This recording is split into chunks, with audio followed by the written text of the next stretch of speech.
आपण पाहिलं अलीकडच्या काळामध्ये ट्रेड ही वेपनाइज होते. आपण बघितलं भारतावर वेगवेगळ्या प्रकारचे ट्रेड बॅरियर्स टाकले. पण ट्रेड बॅरियर्स टाकल्यानंतर भारत याच्याकडून गेला नाही. भारताने विनंती केली नाही की तुम्ही ट्रेड बॅरियर्स उचला.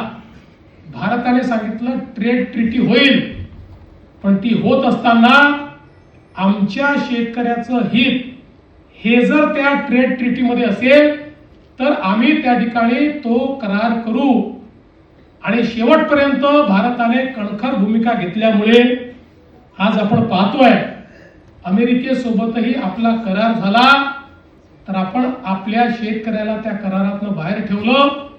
अमेरिकेमधला सबसिडाइज माल हा भारतामध्ये बॅरियर फ्री येऊ शकत नाही, अशा पद्धतीनं त्या ठिकाणी त्या करारामध्ये आपण नमूद केलं आणि आपल्या शेतकऱ्यांना आज त्या ठिकाणी इन्सुलेट करण्याचं काम केलं.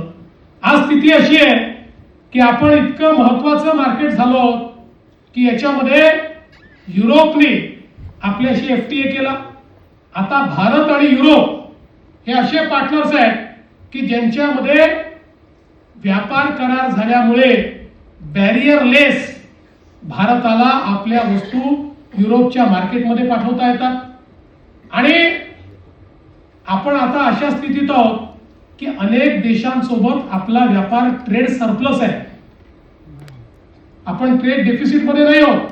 अनेक महत्वाच्या राष्ट्रांसोबत आपण त्यांना जास्त निर्यात करतो आणि त्यांच्याकडनं कमी आयात करतो. अशा पद्धतीनं आज आपली रचना झाली आहे.